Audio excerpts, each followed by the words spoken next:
YouTube channel Soli Supriyadi dalam pembelajaran yang sangat asik hadir kembali di tempat belajar para siswa-siswi SMP.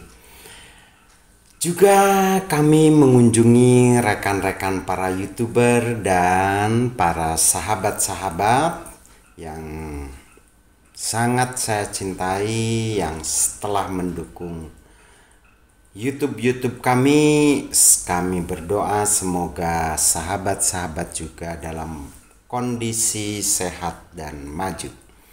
Jangan lupa subscribe, like, dan share, juga nyalakan loncengnya kawan-kawan.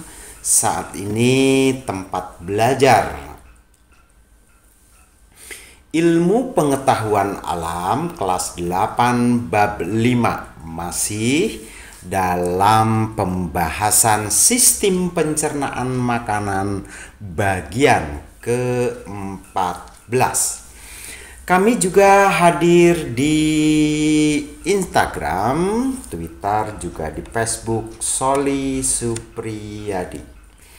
Maka dari itu, yuk kita saling membantu dalam dunia YouTuber. Yang akan kami bahas saat ini adalah mengenai pencernaan dalam rongga mulut. Di dalam rongga mulut inilah komponen-komponen yang terdapat pada rongga mulut. Ada gigi, ya, sini gigi. Ada lidah, ya. Di sini juga ada trankea. Ada kerongkongan. Ini semuanya nasib makanan di dalam mulut, ya, mengalami proses pencernaan dua jenis.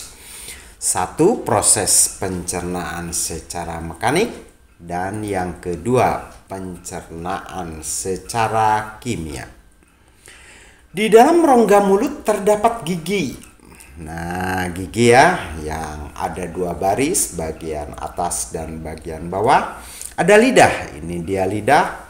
Ada kelenjar air liur. Nah, ini ya kelenjar air liur atau saliva. Nah, ini adalah bagian-bagian dari rongga mulut.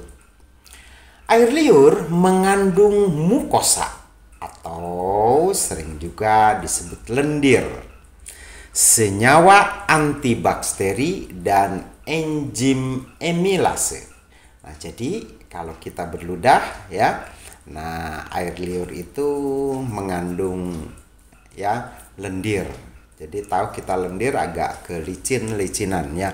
Nah, itu disebabkan pada air liur itu mengandung enzim, ya, amilase dan mukosa, begitu ya. Pada gambar nampak menunjukkan rongga mulut dan bagian-bagiannya. Nah, di sini ada langit-langit mulut atau palatum. Ada tonsil atau lebih populer di masyarakat dinamakan amandel, ya. Ada juga vestibulum oris. Nah, di sini ya. Nih, daerah sini. Ada gusi, nah tempat tumbuhnya gigi, ya. Lalu ini lidah, tempat cita rasa. Nah, ini ada upula, ya. Di sini ada langit-langit mulut palatum. Nah, itu adalah bagian-bagian dari mulut kita. Pencernaan makanan di rongga mulut terjadi secara mekanik dan kimia.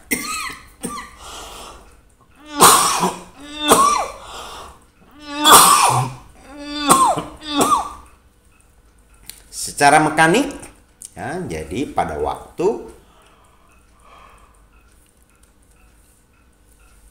gigi memotong makanan, menggilas makanan sampai makanan itu halus. Secara kimia, yaitu pada waktu makanan bercampur dengan air liur, begitu ya.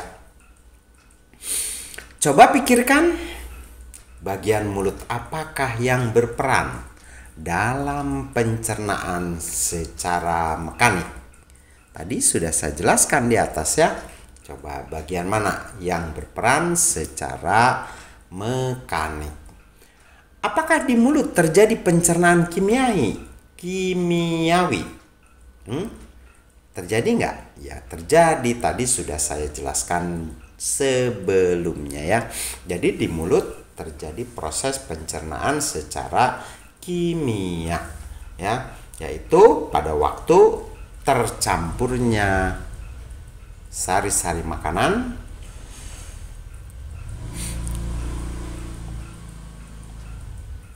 dengan air liur ya. Selanjutnya, setelah melalui rongga mulut, nah makanan ini ya, setelah melalui rongga mulut, makanan yang berbentuk bolus akan masuk ke dalam tekak atau paring. Jadi makanan itu dari sini masuk ke sini ya. Nah, ini yang dinamakan paring ya. Nah, jadi masuk di dalam dari rongga mulut menuju paring. Paring adalah saluran yang memanjang dari bagian belakang rongga mulut sampai ke permukaan kerongkongan atau esofagus ya. Nah, itu mengenai paring. Selanjutnya ya, pada pangkal paring terdapat katup pernapasan yang disebut epiglotis. Ini ya yang disebut epiglotis.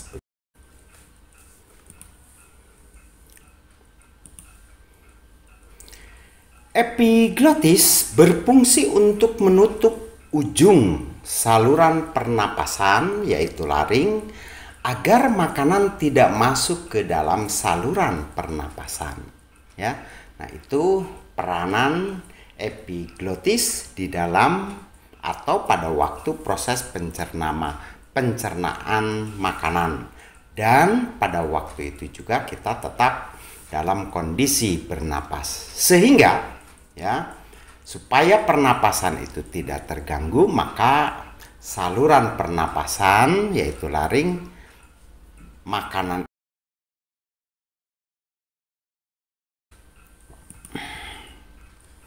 setelah melalui paring, bolus menuju ke esofagus atau disebut kerongkongan. Nah, ini ya yang disebut epiglotis. Nah, ini supraglotis, ini glotis atau vocal cord, ini subglotis, dan ini laring ya. Lalu ini adalah trankea dan ini adalah esofagus. Nah, itu alat-alat pencernaan yang dilalui oleh makanan. Otot kerongkongan berkontraksi ya, sehingga menimbulkan gerakan meremas yang mendorong bolus ke dalam lambung. Jadi begini, pada waktu makanan masuk ke dalam kerongkongan, otot kerongkongan itu berkontraksi. Nah, kontraksinya yaitu menimbulkan gerakan meremas-remas terhadap bolus. Nah, sehingga bolus itu masuk ke dalam lambung. Nah, gerakan otot atau kerongkongan ini disebut gerakan peristaltik. Lambung setelah dari esofagus, makanan masuk ke dalam lambung. Nah, inilah yang dinamakan ya gerakan peristaltik. Jadi makanan ini ya oleh kerongkongan dengan adanya gerakan-gerakan peristaltik ini, sehingga makanan ini bergerak dan maju ke dalam kerongkongan. Di dalam lambung terjadi pencernaan mekanik dan juga pencernaan kimia. Apa saja pencernaan mekanik dan kimia pada lambung? Secara mekanik, otot lambung berkontraksi mengaduk-ngaduk bolus.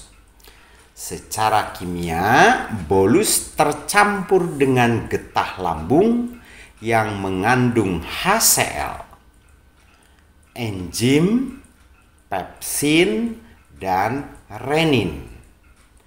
Nah, ya, enzim-enzim inilah yang melakukan proses pencernaan secara kimia. Nah, gerakan berkontraksi dinding lambung itu dinamakan gerakan pencernaan secara mekanik. Setelah melalui proses pencernaan selama 2-4 jam, bolus menjadi berwarna kekuning-kuningan yang disebut kimus atau bubur usus. Kimus akan masuk sedikit demi sedikit ke dalam usus halus. Begitu ya. Di usus halus, kimus telah sampai di usus. Usus halus ini memiliki panjang sekitar 4-7 meter.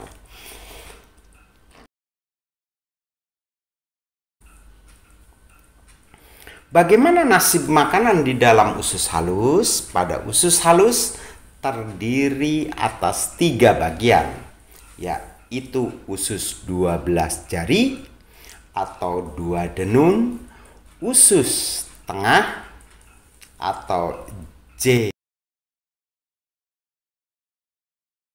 dan usus penyerapan, yaitu ileum, ya. Nah, itu usus-usus yang terdapat pada usus halus.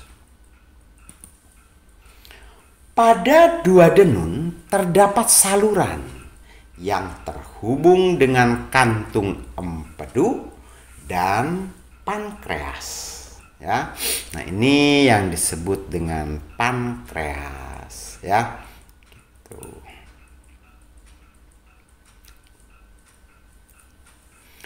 Cairan pankreas mengandung enzim lipase, amilase, dan tripsin. Lipase akan bekerja mencerna lemak, amilase akan mencerna amilum, dan tripsin akan mengubah protein menjadi polipeptida,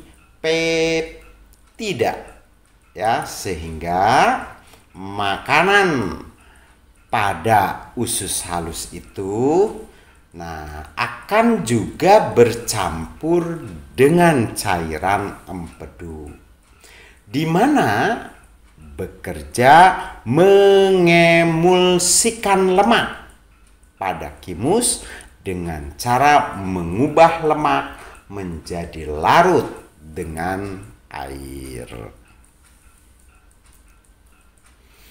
Nah, itulah perjalanan proses pencernaan makanan di dalam tubuh kita. Nah, mudah-mudahan apa yang bisa saya sampaikan dapat kamu pahami, dan kami berdoa supaya kalian juga cerdas menyayangi ilmu pengetahuan alam. Terima kasih telah hadir di YouTube channel Soli Supriyadi. Maaf bila banyak kesalahan. Salam sehat, salam cerdas, salam